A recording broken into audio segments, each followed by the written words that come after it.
Welcome in, Smite fans, to week 2 of these collegiate games. Today, I'm so excited to be joined by Spirited Book. My name is Frog, of course.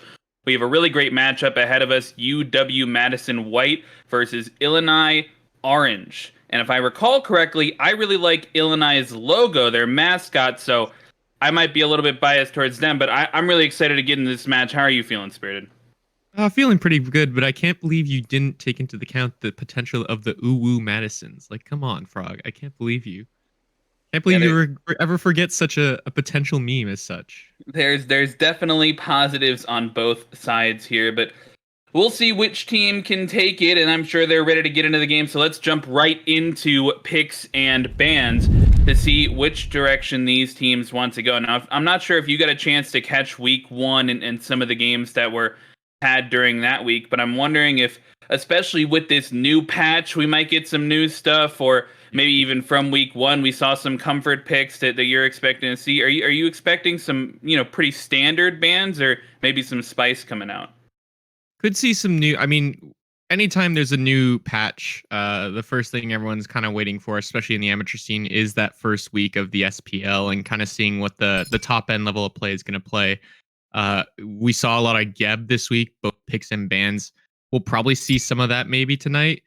I think a lot of the old picks from the last patch will probably transfer over, such as RDO, Odin, and of course we see those reflected in the bans right away on their respective sides. Yeah, RDO and Odin getting banned out, as well as that Hunter nearing the top of the charts, Artemis, right now.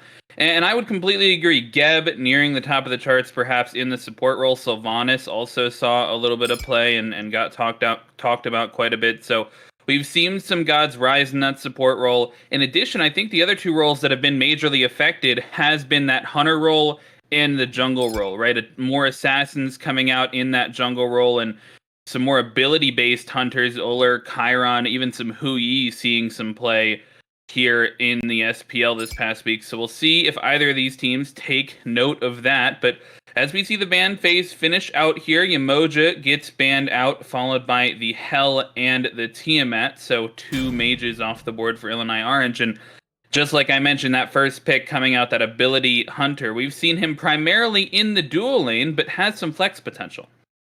Yeah, definitely could flex the mid, though more than likely to go to that ADC role. I mean, anytime that you see Jotuns, Crusher, and Brawlers, and any jungle mace item being buffed is also a direct buff to Uller as well. Also seeing a small buff, I forget on what is specifically in his kit, but he did receive a small buff this patch as well. So this god, I would say probably one of the best ADCs in the game right now.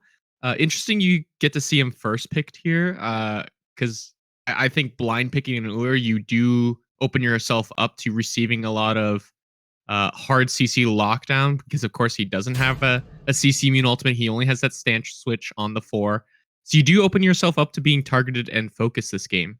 I think those buffs were 5%, if I recall correctly. Increase in lifesteal, Yeah. and increase in attack speed across his ultimate stance switch ability. But like you mentioned, not a ton of safety coming out of Uller, but the counterpart in Hachiman, one of the safest hunters in the game, as many people I think would say. And that gets paired up with an Ares, so we get to see an early dual lane pickup likely out of Illini Orange. Do you like how these pair up? Yeah, I think I like the way that Illinois Orange have immediately gone to that god that's designed to literally just pull beads and then immediately punish someone for not having beads, especially on the Uller. I mean, I mentioned it briefly before, but you won't have that CC ultimate on the Uller. So punishing that with an Ares is great. As well as just, I think Hachiman, we say Uller is probably one of the best ADCs. I think Hachiman is definitely in that top end conversation now as well. You've seen these new Crusher first item, Boomba's dagger builds on ADCs as of late. And I feel like he's a god that really benefits from these new item changes. And I think he's going to do really well in this matchup. Yeah, I feel like his banner falls and it always does more damage than I feel like it's supposed to. So he's definitely benefiting as well. But we see 3 Guardians off the bat. Ares followed immediately by the Cerberus and Ymir. And Cerberus, I think, was one that I was a little bit surprised to see let through the picks and bans. I feel like he's right up there with Ardio in terms of Guardians taking over the solo lane right now. But in addition to those 2 Guardians picked up by UW Madison, we get the mid lane, the Agni, which we saw a little bit today in the SCC, but not generally a top pick right now. No, and this kind of just screams area of effect damage to me from Illinois Orange so far, as we're designed to just pull this person and hopefully blow them up as quickly as we can. It's a nice setup combo so far, but I kind of don't like the pick here. Agni does struggle against gods like Cerberus and Ymir, so to pick that into these gods, I think Agni just struggles in general, if you ask me. But I mean, they are banning out the mages. I think that do really well of just kind of designed to all in this god for not having a CC and ultimate on the Raijin and the Morrigan. So I don't mind this sort of idea of we're going to third pick this god. It is a little questionable to me to be picking it into the Cerberus and Ymir. The wall is just going to punish the dash from Agni. We'll just have to wait and see, I think. Well, 4 mage bans off of the table for Illini Orange. They finished that out with the Raijin Morrigan and 2 jungle potentially. Cabrakan, I guess, could go towards more of that solo lane, but at the moment maybe being more of a jungle ban. The Cabrakan and Tsukiyomi being taken away from UW Madison, and I think you were a little surprised there at this Neath pickup for Illini Orange. I'm taking a look at their roster. I'm seeing two hunters. Maybe my eyes are deceiving me, but I don't know. Is that what you see as well? I do see it. Listen, ability hunters are pretty broken right now, but they're not broken enough that you force a hunter in the jungle or a mage in the. I don't know what is going on. Okay, in theory, it's Ares jungle, right? Because that flames, do percent damage to buffs now. Blah blah blah blah blah. I don't know. I don't like any of this. Yeah, I think it could go a couple different directions. We've seen Neath solo once upon a time, so we've also seen Ares solo and the famous Kiki Sochiki Agni solo back in the day, and now a Kumba Karna lock-in addition to the other 2 lock-ins from UW Madison, who have a much more standard comp, but I mean, it seems standard in comparison to Illini Orange, but they still pick up the Anubis. One of those mid laners that maybe isn't taking advantage of the maybe standard build right now that we're seeing. And once again, a god that's lacking safety, right? Ullr and Anubis both carries lacking a little bit of safety on that side into a very CC heavy composition, I would say, from Illini Orange. I feel like Goobis is just gonna die a lot. I mean, he's a god that's designed to just kind of stand still and deal damage. And you have Agni bombs, you have Ares ult, you have Kumba, you have like everything here from Illini Orange seems like it's designed to kill this Goobis. I'm not exactly sure why they would pick it here. On the flip side, I agree. Illinois Orange has this sort of jank composition, but I actually like it better than UU Madison's, just because of where those last okay, UU Madison's top 3 fantastic. Their bottom 2 I'm honestly I like Illinois Orange's comp, even if it is really jank. If it works, it works. Well, I think jank might be the exact right word to describe it. I still am yet to see how I'm excited to see where these roles end up going. It may be Ares in the jungle, Kumba in the support role, Neath in the solo lane. That's my personal guess. But I think even then, once we get towards these late game team fights, I think both teams are going to want to take these fights very differently. I mean, what are your thoughts on who comes out in that 5v5 engagement? I feel like UU Madison need to play their comp as designed to just, we pick this person up, we blow this person up as quickly as we can, we disengage, we play out the death timers, and we just kind of play out our CDs. On the flip side, it's Illinois Orange who are just looking to just fight in these condensed jungle corridors as much as humanly possible, I feel like. Don't let UU Madison look for that pick. Don't let them sort of play to their design and just kind of gun it down and force these beads on cooldown as much as humanly can.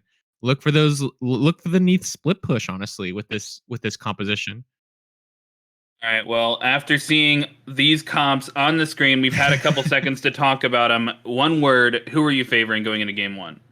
Honestly, if Illinois get to that sort of the 5v5 FG fight with in a stable position where they're not down a lot of gold, not down a lot of XP, I think it goes to them. All right, well, we'll see which team can come out on top in this game number 1. I'm going to throw it to TIH, Vengeance, and Supersonic Blur for the cast.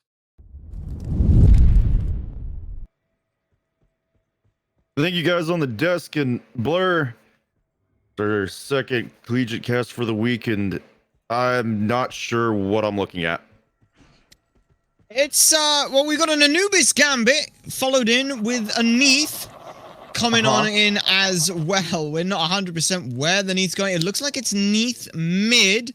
Agni Wait. Jungle. Okay. See, I'm supposed to break this down. I don't know how to break this down. No, so here's the thing. I did this early. I did Agni Jungle early on in season 8 when like mages were super strong, because it was like, yeah, they're just really good right now, right? That was 9 patches ago. Right. I'm not seeing this here, and it's okay. If it was Janus, you know, maybe he's got rotational ability. You know, he's got his portals, good damage, right? Agni? It's a very strange one, that is to be sure on a lot of this. That said, there is at least some familiarity on the map as we have a look over in the duo lane. Though Neath, though, gonna go ahead and take down First Blood over in the mid lane. Actually gonna get a double out there. Very strong starting out, coming through from red side here. Very good start for them, and that's about all you really want with this kind of a comp. If you're not going to play the traditional way, you need to make sure that you can win this before the enemy team learns how to adapt to it. Well, I'll give Illinois Orange this. Neath has definitely got the advantage here in the early game, especially having this Mannequin Scepter. So the Fenrir leaping in, you know, you just hit that Spirit Arrow, nice little root, and good. Example right there, just hitting the Anubis who doesn't have very much move, and you just get a free leap away anyways. Good enough damage there. So until he's really got self-sustain online, I think we're gonna be seeing her do a lot of bullying in this lane, even if Fenrir comes to help, until he hits about level 4 or 5. Yeah, and that is to be expected, but both of these teams looking to try and play some of that aggression. Or Shiva Jam here. The Ulra is incredibly aggressive. Everything that Ulra does screams aggression, even opting in for this option here with the Bomber's Dagger. Early pressure, push that into early invades, burn through things quickly. Like, I don't want to say the word snowball meta an early game burst, but that's pretty much where we're at with things. I mean, even looking over to the solo side, despite some of the nerfs coming over to some of these magical physical defense items, it's still very good to look at this. But look at this, UW Madison not interested in taking the fights. They want the farm. They're gonna go and try Sumik's blue buff. Will not be successful in securing that. Sumik actually get chased under tower as well. And this is what we're likely going to see for quite a bit of this early game. It's a Kumbhakarn. There's not a whole lot he's going to be able to do early on with his damage, so we're going to probably be seeing a lot of rotations over this slate. Question is, Blur, how will Illinois Orange react to the solo lane just ganks and rotations coming out? And we see Brandino here hit level 5 on the Anubis, and he hit that before Villain, who got first blood. Yeah, it's a bit of a scary one to think, and I do think that solo lane, it's 2 Guardians taking a slap fight. It's kind of difficult to want to put any kill pressure over there, especially when you have an Agni. Speaking of that Agni, gonna go ahead and try and explore the jungle just a little bit, actually stealing away those camps because they get pulled through Path of Flames.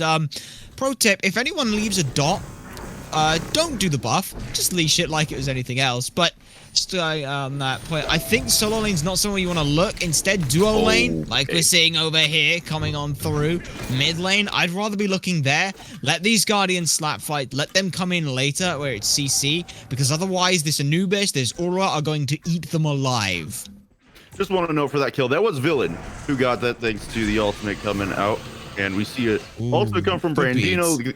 Had a nice little route there, and the attempt of help coming from Hades. Unfortunately, not enough thanks to, as you mentioned, the beads that Villain still had in his pocket. So gonna find himself safely under tower, get his clear, and we may finally see a kill, and we do. Sumik taking down Spire Rock, getting that nice little route.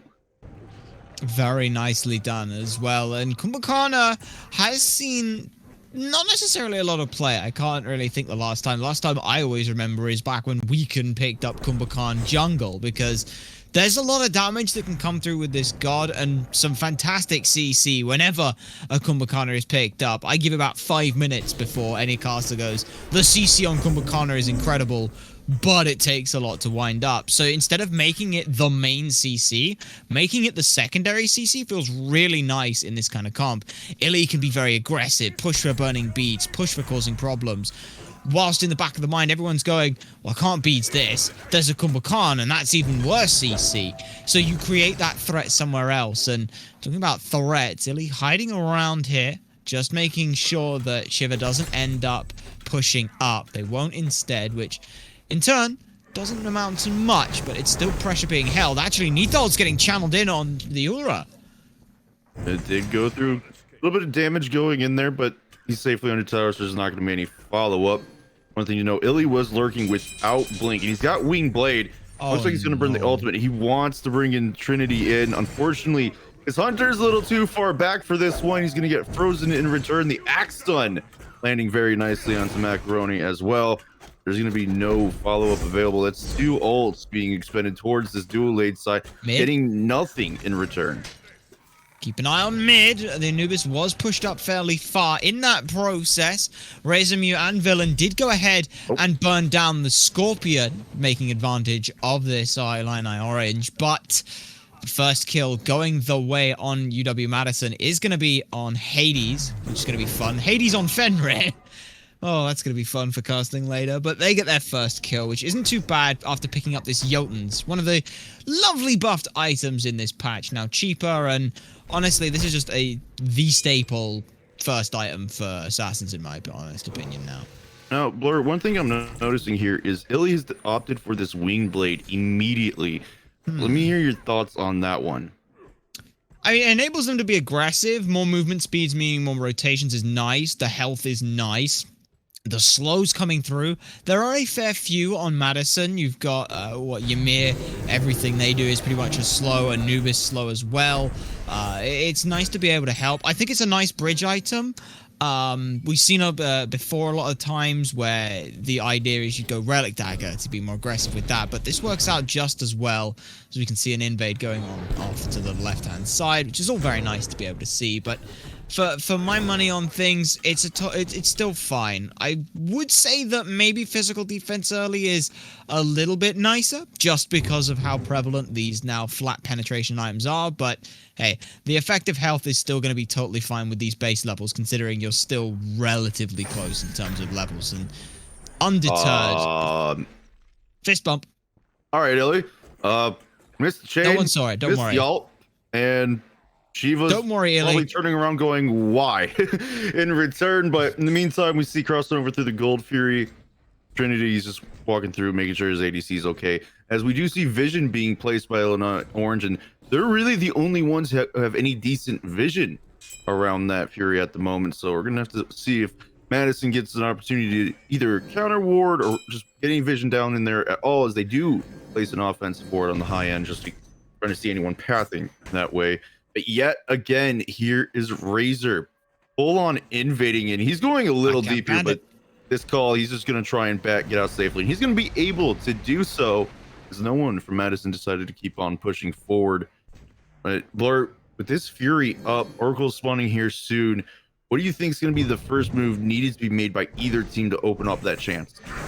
I really think that both of these teams are going to start looking for a pick. Duo lane's going to be a fantastic look for it. Macaroni is being very aggressive, coming on through with the Nethal just to make certain of it. Mid lane, though, is a full fight as well. Well, that's even more of a fight, because originally it looked like it was just going to be a trade for a trade, but in comes Razor, and he's going to be responsible for taking down Brandino, or at least helping Villain take down Brandino there. But instead, he is going to get traded out in the end, as Trinity showed up at the last minute. So overall, looked like it's going to be a 2-for-2 trade across the map. And these are heavy wards. I see 2 wards from Illinois Orange and the 1 ward from Madison. It's just to sit on this blue buff. We'll make sure it's not going to get away, but what we saw earlier was just the power of Neath. This is what Neath does. It is a much more focused single target Nuwa ult, where anywhere across the map you cannot be thinking, I'm safe to, back here, I'm safe to take this trade. You've got to be thinking, I'm going to take 3, maybe 400 damage from a Neath in 3 seconds time, maybe sooner, if I take this trade. And you've got to constantly have that thought going ahead. Even if that's assuming that Neath's the one getting the last hit. You could always just start off a fight with the Neath coming in. If Neath is close enough, fire that off. A nice, reasonably length stun, good chunk of damage. And then you've got follow-up from quite literally anywhere that's nearby as 3-man blinking from Illy. They want to take this one to the Gold Fury. And speaking of follow-up, Razor's there, but it's only going to be Trinity getting pulled as beads are forced on Brandino and the ultimate from Hades. But it all doesn't matter when villains lurking nearby, taking down the support. And Sumik with the early rotation, 10 minutes in, gonna find a kill on Brandino for himself. Gonna find him his second one, giving him level 11 and opening the Gold Fury for Illinois Orange. As with the Neath in the game, Macaroni doesn't need to rotate. Certainly doesn't, and this enables them to just mount more pressure. Keep an eye on the Ul. Now Ul gets pinned out and is going to be forced to chase away from the mounted archery. They're going to keep on going in. The Gold Fury goes down. We'll have to see what's happening over on the left, because it looks like they've been off a bit more than they could chew. Yeah, that ultimate, he went too deep. As we all know, Uller, he's got his combos with CC in that kit. He's going to find himself winning that fight with his jungler showing up at the last second to help him out. And we see an even bigger rotation coming through, the support making his way over, even though the fight essentially had already ended, trying to see if he could find the positioning. But instead, everyone back to their sides of the jungle, farming back up. And well, you got the Gold Fury, but you lost your ADC and your tier 1 in solo. The solo tower is not the worst thing to end up losing. We did see Sumik start making these rotations anyway, so Spire wasn't gonna... Spire was in two minds. Either they rotate with them and be a little bit later on, or they just push this down. They opted for the push down to try and keep themselves reasonably well leveled. The Hunter, a little bit more so, especially when that Ulra gets to be able to walk away for free from that scenario. So a little bit scarier to deal with. But Gold Fury is still a nice look, and the gold lead is steadily accruing here for Atlanta Orange. About 2,100-ish gold, which is pretty nice for them. Especially with these items starting to come online now. It's just a slow and steady build up here. But again, like the desk mentioned, this is not a conventional team. UW Madison has a more conventional team, which means that the later this goes, the more that UW is going to have adapted to the playstyle of this comp, and the more they're going to be able to deal with it. At least that's in theory. Well, it seems like all kinds of theories being tested here today, though, between these comps. The Anubis coming back in. We have Neath with an Agni jungle. So we're definitely going to be testing the waters, it seems like, tonight. But for now... not lurking in them. There's no Sobek. That's all. There was no Sobek. Yep, there is no Sobek. That is the true statement. And another true statement is these three are bloodthirsty villain, finding his 6th kill of the game. 6 0-0, a nice stat line there. Coming out from Brandino, he's trying to trade out. Not going to find himself doing anything successful, though, thanks to the beads being popped to leap away. And Illy just says, I'm full committed, but on the back end, it's Hades on the Fenrir. Instead, his teammates backing off. He needs to as well. They're going to find themselves back towards their tower. And oh, do we see the turnaround kill? Did Sumik overstep his boundaries? Yes, he did. The 1 HP in a dream. Spire Rock Cerberus wins against the Kumba, even with the passive. Very, very nicely done on that side of things. But that, ladies and gentlemen, is why you want the mid lane. Because Imperial Trinity walked on in there, and the moment they even came close to thinking about walking on in, Illini were like, hey, this is Ymir on their own. We just blow them up, and that's exactly what they're able to do. But really smart play from Villain there. As soon as that kill goes down, channeling the ult, firing it straight over to duo lane, forcing Ulra back out into the beads at very low HP, meant that Macaroni wasn't left high and dry on their kind of engagement. With the RC, they've got a little bit sustained. They want to pressure out here, and they've got themselves around half a level lead, which is a very nice look for them, especially into this Ulra, who's now stacking the Transcendence. So I like this. The towers are getting poked down relatively low, but UW Madison is still the only ones with one taken down. Oh, Mid, man. Brandino cannot afford to stick around in there. The last bomb coming out of Razor there.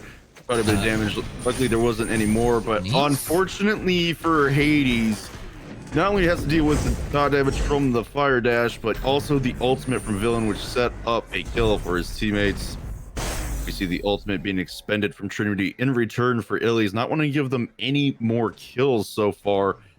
Remember, Illinois Orange are doing all of this even with a tower down. They're just playing as aggressive as they possibly can. Ooh, but Razor that's damage. looks like he's in trouble, and he absolutely is. Brandino comes to help his teammate Illy, trades him out immediately, and the ultimate, it's not staying on the Ares support consistent enough, so Villain will take him down. And Sumit comes in along with the Cerberus. Stygian Torment was used. The knockup onto Trinity. Finally, he will fall with the overhead slam. And now we see Illinois Orange has opened up a bit of a lead, looking at almost 4,000 gold ahead. Phenomenal fight for them. 3 for 1 in that instance there. Villain still just playing it cool, calm, and collected here in that mid lane situation. He's going to get their beats forced away. We'll just channel the ult, but we'll probably end up falling here. Oh. No, you got to be kidding me. What is that HP? What was that? That HP is Hades missing the leap. He decided to up down, and all Villain had to do was take 2 steps back. Unfortunately for Hades, those 2 steps leave Villain more than enough time to get the damage off he needs with his lead, because this guy has been playing on all cylinders so far on this. He looks like he's 8-0-3, level 16, and yeah, that is a belt of frenzy on the mid lane. I love it. I love it. This is literally what I used to do when I first picked up New War. It's like, hey, this ult hits everyone. I wanted to do loads of damage. Let me just go ahead and buy a Belt of Frenzy. So when I pop my ult, it'll do ridiculous damage. Oh, Macaroni. Macaroni, no. You can't just be lazy farming like that. But yeah, I don't mind this pickup here. It does make the Neath a lot more susceptible towards damage, but you were going to die to the damage pretty much anyway, anyways. So not really too much to worry about here. Trinity going to eat 2 ultimates for now, and we'll walk into the Neath Spirit Arrow, but Illy gets the last hit. Blur? Yeah? Does Illy have 2 blinks? Or is that Bracer? No, that's Bracer. That's Bracer of Radiance. That's On Bracer of cooldown, Radiance. that looks so much like Blink. I know. Oh, It's the same this was color. a visual bug for a second, and we were seeing another Blink. Oh, Wow. could you imagine that? 2 blinks and then flickering ritual? Could you imagine that? Don't imagine that. Stop imagining that. Let's not think about that. Why did Let's you instead suggest talk about it? Why did you suggest it? Look, that's what I do, okay? My brain has these thoughts and then I don't think about them. They just come out. That's what makes me such a good caster. You know, like all my puns, they're usually spontaneous. None of them are spontaneous, but usually they are somewhat. We'll agree to disagree about the puns. Hey, I didn't say if they were good or not. I just said if they were spontaneous. No, they're not spontaneous. Half the time you're Some telling me are. how many puns you're going to say ahead of time. Yeah, but I don't tell you what they are. Look, one of us has to play the villain here. Not entirely wrong on that one. But also not entirely wrong, it looks like, is this decision from Illy to go in against Trinity and Brandino amid forcing them back to the tier 2 tower. It looks like Villain was setting up with the ultimate as well. They wanted to find an opportunity for another kill, but not going to be able to do so. This does leave them pressure more on the map than they already had. And oh, Hades may... No, that leap's going to be more than enough to get him away. I was gonna say, if he gets caught here, that's going to be an unfortunate situation. The Lesser Scorpion, sorry, is going to be stripped away. And the Greater Scorpion haven't been taken down. Juicy Pyromancer, but oh, that's a 3-man pull. That's a big freak. 2. One uses beads. There's no one near to truly follow up. Razor was there, but unfortunately, he doesn't quite have the damage yet. No, I'm talking about damage Heartseeker online for the Neath, so when they show up, they're going to show up pretty big at this point. With the Fire Giant on the table, it does look like Illinois are going to be wanting to head on over that way. There are 6 blinks available on this side of the on this game as it currently stands. Stygian Torment comes on down. Illy will burn that one away. That's a killing spree for the Ares. Not done yet, though. Razor Mule jumps in. Hello? The aggressive dash, the bomb stud, and he's guaranteeing that kill. And Sumik says, I'm a little unstoppable here, just full diving. Macaroni finds a kill. Make that a double kill for the D side. Illinois Orange, 22 kills to 7. 20 minutes in, have found the perfect opening to go ahead and bowl this fire giant. They also find themselves at a current 8,000 gold lead nearly. And that was not an empirical, that was a metric ton of damage coming through onto the support for UW Madison there. Great work from Illinois just to go ahead and say, no, we can keep pushing this. That aggressive dash from Razor wasn't just a, oh, there's someone backing. That was a, guys, they don't have anything. We can keep pressing here. Even if I die, we still have 2 hunters. Everything was still available. They go ahead and get themselves a fire giant, set themselves into a fantastic position here now. 20 minutes in, sitting up nearly 10,000 gold plus fire giant in hand. Plus, there's still a bunch of towers to go ahead and strip away. The world is their oyster, and they are cracking it open very soon. Now, Blur, I know it's been a lot of action, so we haven't had too much time to talk about it. But looking at these level leads, Sumik has about a half level. In the jungle, though, Razor is looking at 3.5 levels over Hades, as we just see him tick over to level 16. Mid, it looks like it's a slight lead. Dual Lane is going to have one of their own as well. That XP graph you're seeing 14,500 is the difference. That was dash core. Razor got a little too greedy there, caught out. Trinity was more than ready to assist, but the root, the hands grasp, and the ultimate coming out from Brandino more than enough to guarantee the kill. However, this has allowed 2 members from Illinois Orange to push up this tier 2. Sumik, along with Macaroni, gonna go ahead and Trinity? He stopped the back on Trinity. They were going to go for a loot play, but the order was just too low. Now they're going to be caught out high and dry. Fire beats ice. That's Pokemon logic right there, and Trinity will end up falling. But Sumik will be the one who goes ahead and claims kill credit for it. And looking across the board, the only member on this team who is, you could argue, is having a rough game is this Agni Jungle, who even then is still setting up a huge amount of damage for their team. Look at that. What was that? What was that? What was that? Illy?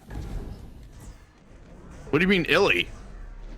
What? Oh yeah, sorry. No, Vengeance. That was what? Yeah, I saw the support. I saw the Guardian and was like, that's got to be Illy's damage, right? He's the support player, but no, it's not. It's Sumik doing all that damage right there. Absolutely insane Sumik's amounts. uppercut, along with that Void Stone, is going to create a lot of damage and opportunity. Macaroni with a good follow-up, making sure he's able to guarantee that kill. And it looks like Madison, not sure where their mentality is, but we did just see under the Phoenix on this left-hand side that did get taken down. It's kind of this one at a time, step up, back off, step up, back off, and it just caused their team to get picked after pick. Here we see Hades go way too high with Trinity. Now 2 more members falling as one just now comes back up. Brandino and Chiva going to be the only 2 for 15 seconds to defend this Titan as the mid Phoenix falls, and it's not going to be easy. In comes Illinois Orange. They want to end this game, but they also want the kills. Sumik goes into the Fountain Villa and cleans it divine. up. Please hit the Titan. Stygian Storm is going to come out, otherwise members get pulled under. Chiva's gonna take down Razor as a result. Illinois Orange, if you play with your food too long, you will be punished. The Titan is not on your side. Illy's gonna take the damage restraint away. This way they can at least have some freedom from that Titan. The villain is just channeling the ult. He wants the opportunity. Okay, Chiva's got half health. One ult. All right.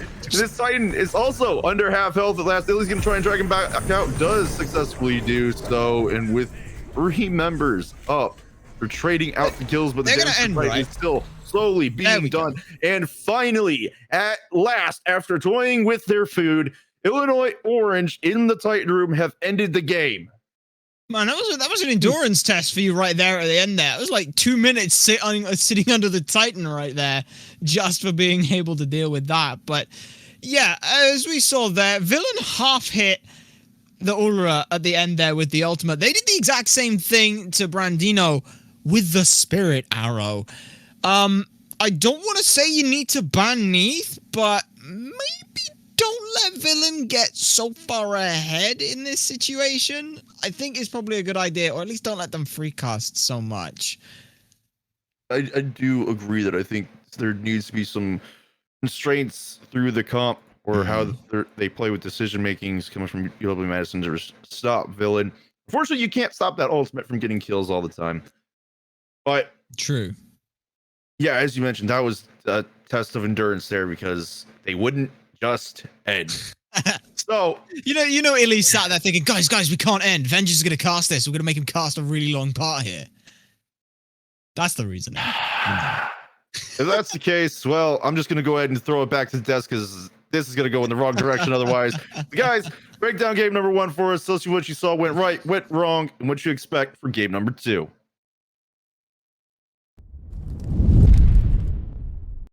Thank you so much, Vengeance and Mr. SSB. Fantastic cast coming out from those two, as always. And fantastic game coming out as well, although maybe a little bit more one-sided than we initially expected. And I know Vengeance asked us to break it down. I know he asked us to do that, but truth be told, I'm not. There was a lot going on. So There's a lot going on. I'll just ask you, Spirited. What do you want to? What did you see that game? I felt like Madison they just controlled the game from minute 1. Their 3v3 was just everywhere on the map. They were making plays mid, they were making plays in left, they were making plays in solo. It felt like their mid 3v3 was mostly just roaming and just looking for anything and everything. And this does come down to the way their comp plays of just the Neath in the mid, just split pushing through mid and then just ulting the side lanes. Meanwhile, your mirror is just walking around. I don't know, man. Like, to me, it just felt like it was a rotation diff. The comp didn't help either. I don't like this Goose. I don't want to see it again in game number 2. I want them to change it up in that mid lane, especially if you're going to play something against Neath that's just going to pressure you out and nearly one-shot you late game. Look, I've got a lockdown on that strat, okay? Here's what they were working on. Okay. They got the Neath. They fed the Neath, right? 13-0, absolutely incredible performance from Villain. They got a upgraded Bracer on Illy with the Ares. They got the Frenzy on Neath. And they were trying to one-shot somebody with the Neath ultimate. And nearly did it. They nearly did it. They absolutely nearly did it. Truth be told, I think if Villain had upgraded that Frenzy, that might have worked out. So I think they still gotta put the screws to that. Yeah, clean up that strategy a little bit. It didn't look super clean. I can appreciate the attempt, but it really did look like a coordination issue from the side of UW Madison. It just felt like, I hesitate to use the word deathballing. That's more of a casual term, but they were absolutely felt like they got a lead. They were maybe, got a lead in individually in each of their roles throughout the early game using the global pressure of that Neath ult, and then they came together and just pushed together constantly. Yeah, I agree. I think if you're Madison, you're kind of keeping the same style of play. You're keeping that style of we're controlling the game from minute 1. I think you just put pressure mid. I don't understand the Goobus pick. I think you change it up. You change up your play style. It clearly didn't work. And you have to clean up your communication as well as just general game plan. I feel like it felt like they looked a little lost in the early game. They weren't exactly sure what they were playing for. I don't know, man. Well, we will see if they can clean it up in game number 2, but we're going to throw it to a quick break in between games, give them a chance to think about what they did wrong, and we'll be joining you for game number 2.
Welcome in, Smite fans, back to game number 2. We just watched game number 1 between Illinois Orange and UW Madison.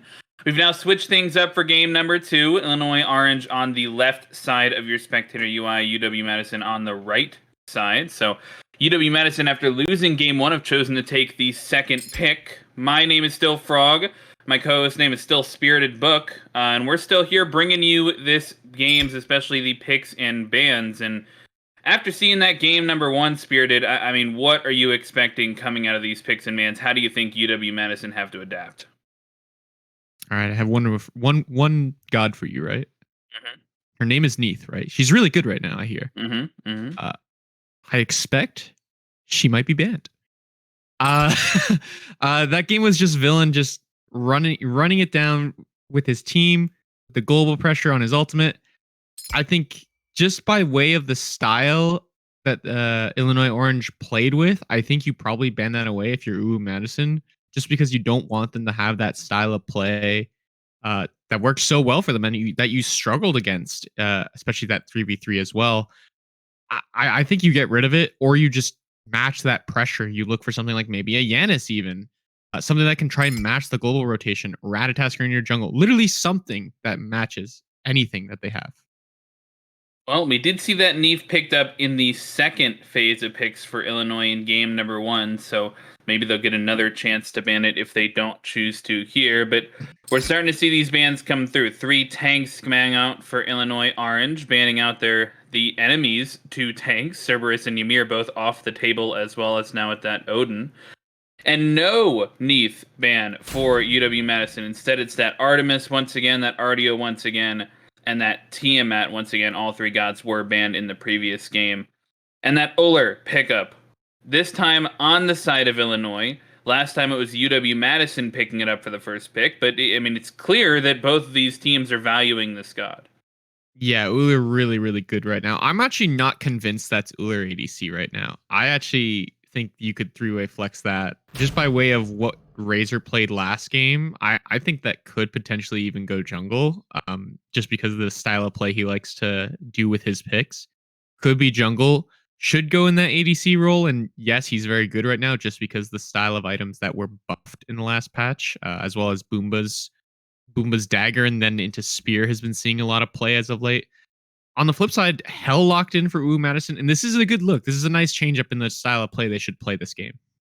Yeah, definitely a different look from that mid lane, assuming that goes over towards that mid lane. We've seen it in the solo lane a couple times, but this Sobek points towards that support role, I think, once again, able to be seen in that solo lane. So they still have a little bit of flex potential in both of these picks, but the Sobek being this high a pick is something that I think surprises me a little bit right now, and especially not only the prowess of the Sobek and having this high of a pick, but the Geb not being seen at all. Whereas I feel like if you were to stack the Hell and the Geb together, you just get such a good combo into, avoiding CC from the enemy team. I'm surprised we actually don't see, and maybe it's too high in the draft for these, but Cthulhu was unbanned this week. He is able to be played this week, and we haven't seen him at all. I'm honestly surprised. Hear me out.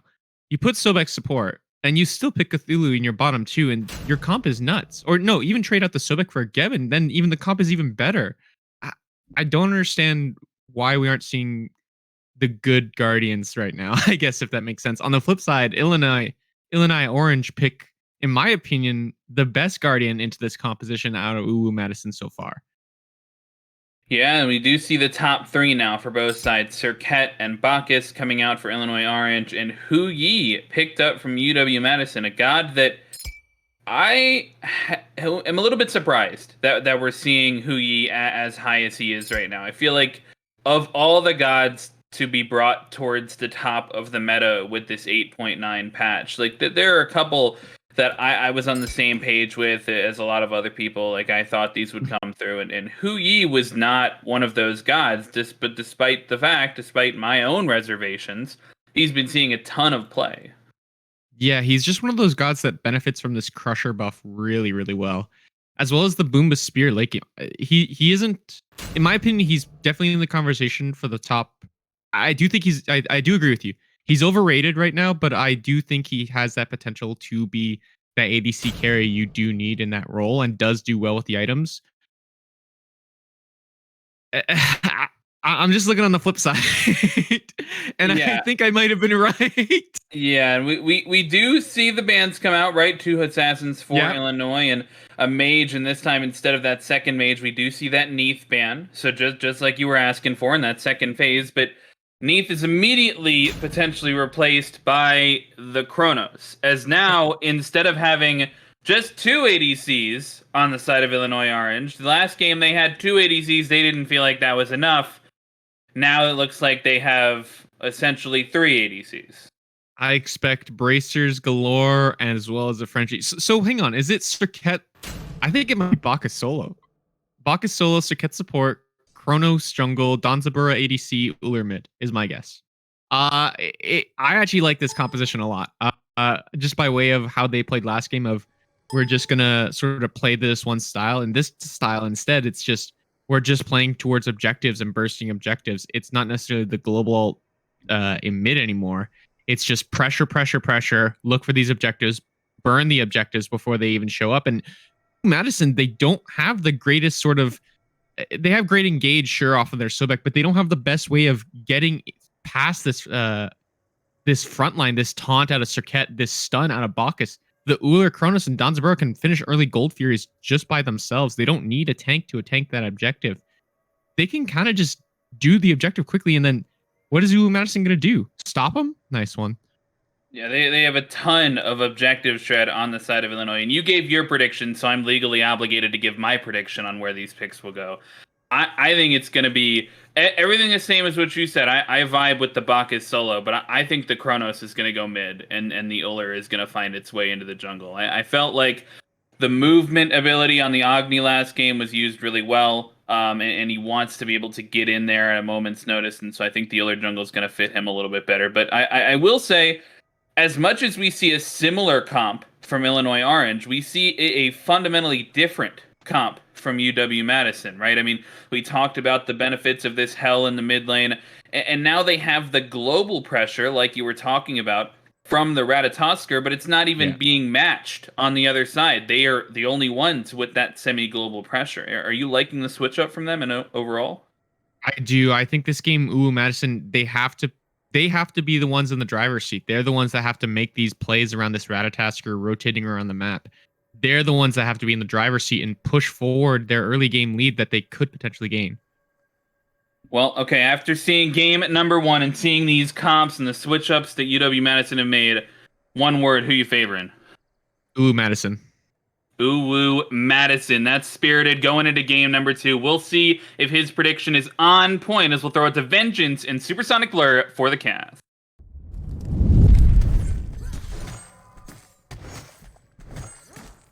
Thank you guys on the desk, and yes, I know we're seeing ourselves about 3 minutes in. A little bit of a spectator issue here, but this is where we're at, and it looks like Illinois Orange striking quick early on, yet again finding themselves 2-1 kill lead. Not big gold lead, a little over 1,000, but Blurred's definitely doable. And it looks like it's been a little bit out of that solo lane and dual lane again.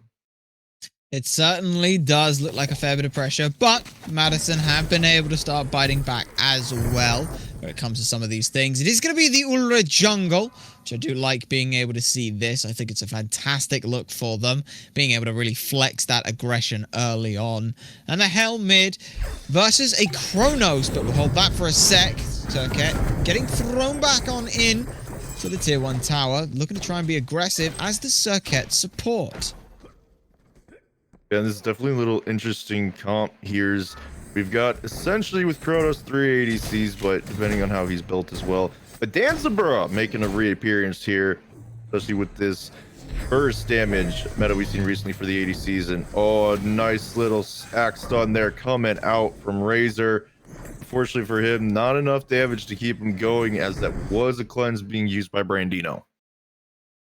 It's not too bad, but without the need to burn the beads, as we do see Brandino with the hell, the cleanse, very, very useful here. And we can see that the build's still similar in terms of relics. 3 blinks available for them in this situation. I think the hell is going to help with that. But look at where the Illinois are just sitting themselves right now.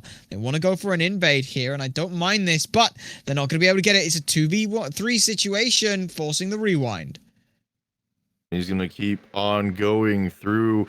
Villain turns around, though. He looks like gets the double stun, and he actually gets the kill as well onto Hades. The Ratatosk unable to get out of that one, sitting at level 4 along with his support. These two not having a good time of it here early on, trying to do what they can to get back. Here as they find themselves nearing that 2,000 gold lead again, but this time much earlier on. And this drop is once again, it's completely different, but it feels identical in its playstyle. Early aggression, and that's exactly what we're seeing in duo lane. But this time it's Madison who find that initial initiation. Shiva low health, had to bring down the Suns in order to make sure trying to get any other kills going. Unfortunately, Ezreal did have his way out, but he's going to use the ultimate. It's nice. It's not just going to connect. That is, we're talking burst damage. That rocket is the perfect example of burst damage. They're just exploding, taking down Shiva at the same time, and he had a good chunk of health. It looked like still. He certainly did. Unfortunately, just not quite enough. I believe that they used the jump to help disengage from Illy in the initial side of that, so not able to hold that. And also as well, the fact that Macaroni just sends it off, it's literally the cool guys don't look at explosions like, yeah, it's enough damage, it'll kill him.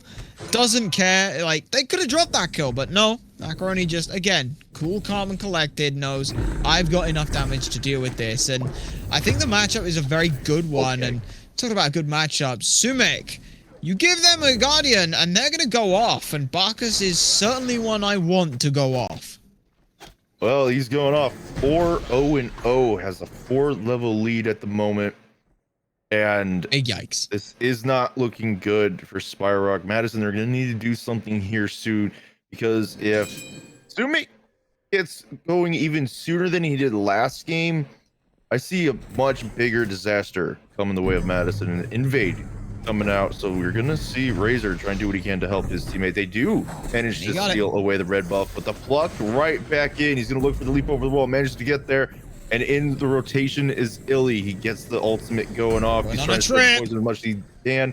And they're not finding the kills. Comes crashing down, though, is Hades. Then his teammate Villain finds one. But in return goes to Shiva and Brandino finding a kill apiece. Hades gonna clean up the third.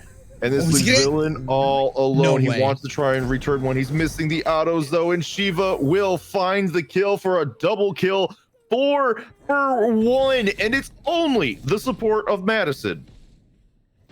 Unfortunate there, but this is what it's like whenever you're carrying from the solo lane. It's like, yeah, I'm having a great time, guys. I'm 4 levels up. I'm pushing down the tower. You guys are you've all just died over a buff. But that was right there. This is Brandino already starting to rear their head with no anti-heal available. Whatever this hell is hitting for in healing is sticking at this point in time. Took a little bit too long to confirm the buff, to confirm whether or not they wanted to go in or out. Razumu jumps out, then comes back around to try and stick back in this engagement. Macaroni comes in with the ultimate, but no one's there to necessarily solidify the last hits, meaning that you get a huge ultimate there for Jam, just to be able to sit everyone in, huge slows, massive damage, and you can start picking off members. It was impressive from Illinois Orange there to come away as well as they did, but even so, just not... sorry, it's impressive for Madison to come away as so well as they did, but that's all on Illinois for just sticking around way too long. It's definitely punishments to be had, and now the kills looking 10-7. Madison having a tier 1 down over in the solo lane. And Illinois Orange may find themselves another kill here as Trinity stepped up, but he found Illy and Villain. Quite a bit of damage being dealt, but they're not going to chase this one too far out just in case. And smart decision, because there are a total of 4 members around the area for Madison. They do not want to give any opportunity Illinois Orange to find free Uh-oh. picks, but going in is Illy, the ultimate use. They're trying to find everything they can, but they're unable to find the damage matching overall so far. These 4 members are able to regroup the back, under tower. Bacchus. The back end is Sumik. He's looking for Spire. In comes Shiva, but he gets deleted by Razor. And this fight under the tier 1 has officially broken out. He He's gets out. crashing down in. And just enough to get away as well as not just Illy, but Hades as well. This is just breaking out everywhere. Brandino's going to start picking up the pieces of what's left. Illinois coming in with a fantastic dive. All 5 members show up, shot members out, but Madison are able to keep themselves consolidated under the tier 1 tower. They will end up losing the Greater Scorpion, but it ain't no Gold Fury. It ain't that tier 1 in mid, so they will be fine and dandy to go ahead and pick that up, ending up with just a 1-for-1 after all is said and done there. And that was quite a bit of action broken out too, honestly. Where it seemed both teams doing well enough to get away from each other, but also just the defensive plays protecting their teammates. And that's all on Imperial Trinity. The knockups, the pullbacks with the charged prey, pushing Illy into an awkward situation.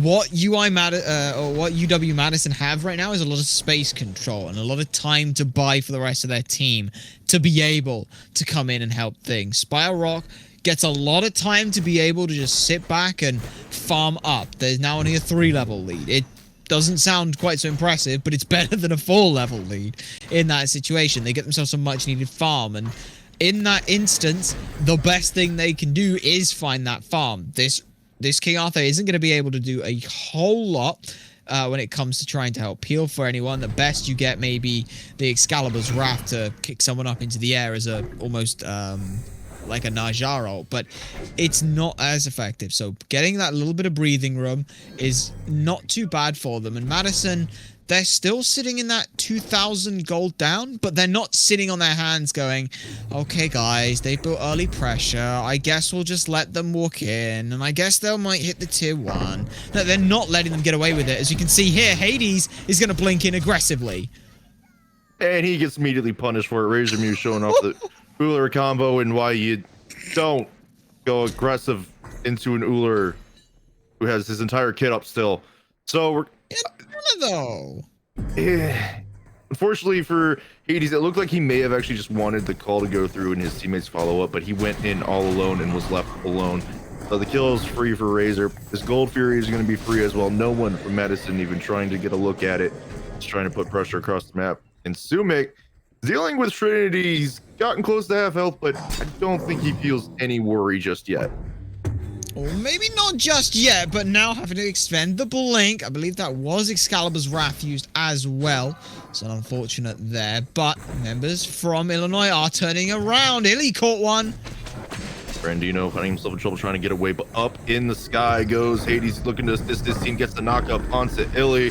He's going to find a leap out, but Villain finds one. Sumik finds the other. And this is now a 4v2. Sumik lurking on the back end. Imperial Trinity is going to fall to Razor. And Brandino finding himself in the tier 1 tower. It doesn't matter, though. The axe done right before the minions can get in the way.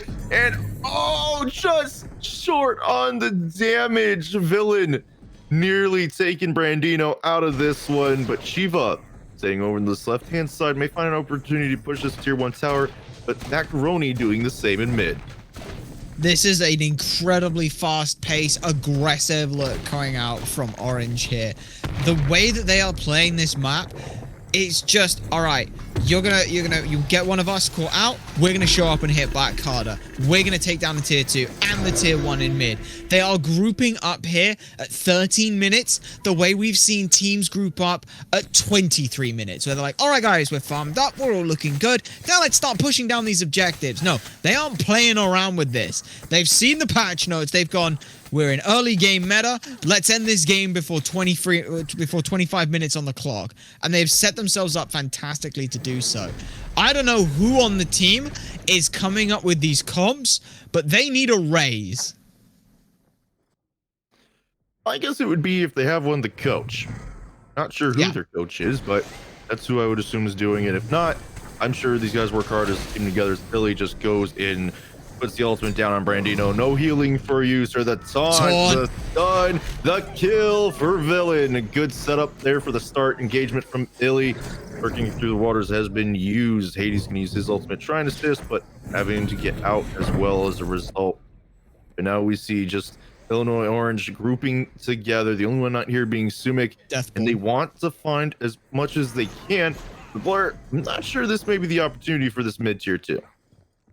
Maybe not, especially with the Draugr having been taken. Nice little anti-siege mechanic here. Will put a damper on some of the spirits here, but I think, though, the way the Orange are playing right now, I think they will be okay having to just sit back for a minute or two. At this point, they can back up, buy up, and set up wherever they want at this point in time. They are just in such a dominant position. And when you have a Kronos, who is level 15, highest level in the game at 15 minutes, 5-1 and 3 on the scoreline as well, that is alarmingly worrying, especially as well because that's not even the biggest threat on the map. It's the Bacchus, who's the same level, who will destroy everyone you look at. Or maybe it is Villain, who's just going in 1v5? Hello? Yeah, he just had 3 members line up perfectly. He did quite a bit of damage. They're able to get away, though, so no trouble for them. However, the rest of the team, Illinois Orange, showing up, spells even more disaster as we see Macaroni take down Trinity, and this tier 2 is falling under siege. Have to back off for a little bit, try and let the wave in the back line. Hades, he's up in the sky, and as you mentioned, he didn't see the dancer behind, so he's trying to push forward, but there's so many surrounding Villain. It's not that easy to find the kill. It's going to be Razor who takes Hades down, but enough damage was done to Villain and company. You're gonna have to back off, except I'm sorry, I thought you were backing off. These 2 members just blinked in together, and Macaroni says good night to Hades. You trade out one hunter. Surprise! There's another one right in the back line. Good work there from Macaroni to use their positioning to the advantage.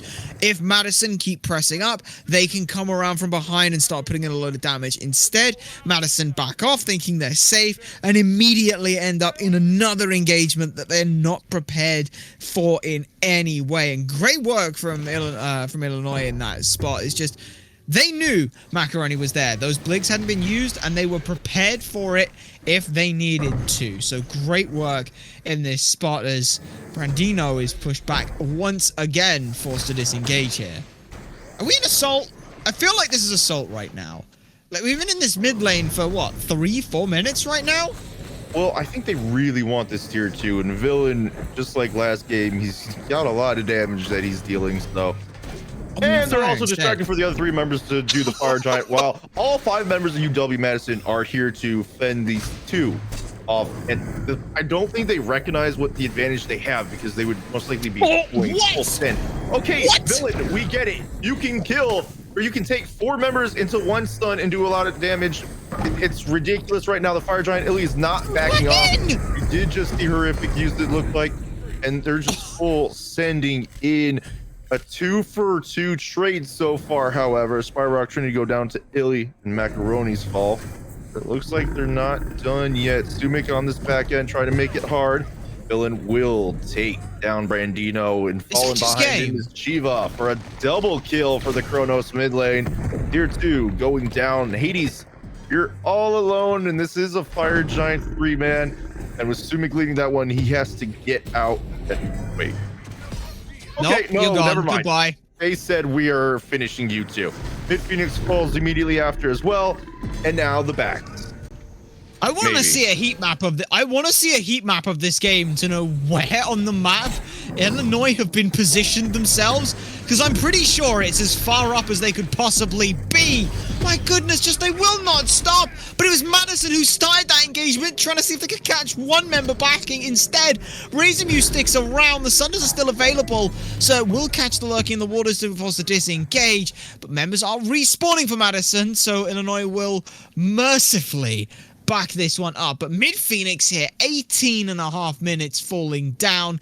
Fire Giant still on them for a little bit longer. They can get 1 more push, maybe. If not, then they're in a pole position to set up for the next one. All right, so just want to note that was not horrific. That was the curse bonk being used to stop any healing coming out from Brandino. But I also want to know, Sumik has a 5-level lead again. He's also 6-0 and 11 on Bacchus. Yep. This is disgusting. And the worst part is he's not even the highest level in the game. Hi there, Illy. You're a Circuit. A full tank Circuit, mind you. You're still half hit at this current point in time, but the whole U-buff's making it a little bit difficult to try and stick around. Illy will end up falling. It's a nice look for Madison, but unfortunately, nothing else in this engagement is. No, and that Tom beautifully placed helps take down Spyrock. Trinity falls to villain as well. And now the tier 2 and left, Big Siege will get taken down.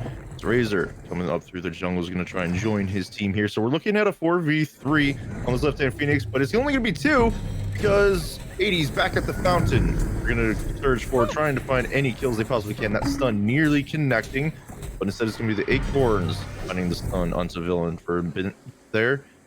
These guys, it looks like they may be trying to end here. If they do have the wave and 2 Phoenixes down, so it's possible. But with 4 members up, it's not going to be that easy. But the go blink in, Razor takes down 1. The rest of the members find their way back to the fountain. And this Titan is not being taken down quick at all. Matter of fact, Brandino is going to find villain. And now needing to get out are Illinois Orange, and they are running as fast and hard as they can. And nice little stun there from Razor. He's going to find his way out. But is that Sumik?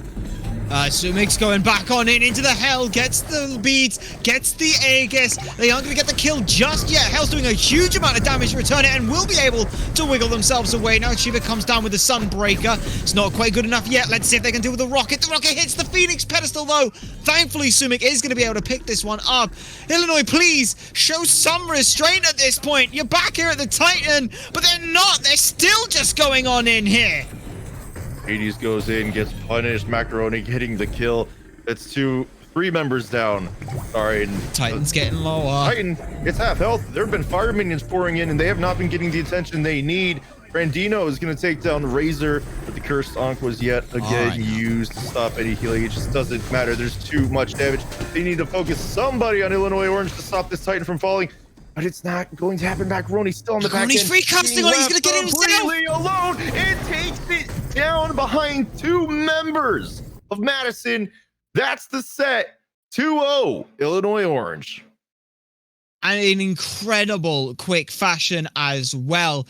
But Illinois, when they do take these extended engagements, these aren't engagements where it's, oh, we've got healer versus healer. This is extended engagements of, all right, I need to back. I'll be back as quick as I can. And everyone charging back on in. I mean, look at the score lines. 7-0-13, 8-3-8, 8-2-9, 8-3-8.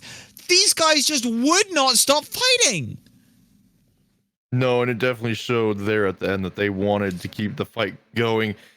It was interesting decision making to see, but Razor, he did have the Fire Giant buff, so as we saw that healing coming through, matching Brandino's own. Unfortunately for Madison, it just wasn't enough in their fights tonight. We do see the 2-0 go away of Illinois Orange. But to break down this one as a whole, we've got Frog and Spirited back on the desk. Thank you so much, Vengeance and SSB. Great cast as always, and another great game to watch. Certainly a fun one for us to watch as spectators. It was constant action. It felt like from the very get-go. And I don't know if you remember, about 21 minutes ago, we weren't in this game, right? And then we weren't. About 5 or 6 minutes after that, it was pretty even. It was 11 kills to 8 kills. It was pretty close. Yeah, it was a close game. And then we ended, and just 15 minutes after that, we were at 33 kills to 13 kills. So maybe a little bit more towards the Illinois side. What do you think went wrong for UW Madison?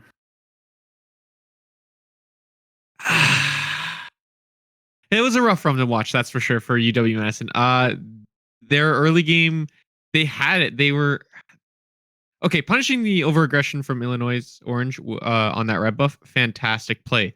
But you have to make sure if you're defending your buffs, you're at least getting something for it as well after. It seemed like it was just this constant pressure on them, and they weren't reacting as opposed to going somewhere else and looking to put pressure themselves, it felt like they were trying to react to all the pressure on them. They needed to try and uh, look for something else as opposed to just defending their own stuff, basically. So credit to Illinois Orange, they just pressured so hard and didn't give UW Madison any breathing room at all that entire game. Absolutely on the front foot was Illinois. And I have to give major credit to all of their players. I mean, Villain, I feel like, was a little bit of a clear standout in game number 1 with that 13-0 performance. But as Blair mentioned on the cast, all 4 out of 5 of those members on the side of Illinois getting 7 or 8 kills. And, you know, we'll call out Illy a little bit. No kills. No kills from the Circuit, which, you know, as an assassin, feel like you should be getting a couple kills, but unfortunately not able to put himself on the board there, but still a solid performance out of everybody on that team.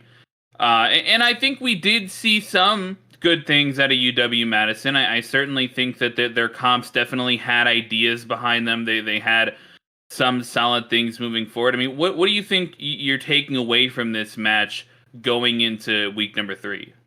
I think you're less worried about your compositions now if you're UW Madison, and more so looking for the in-game sort of leadership and who's making the decisions on.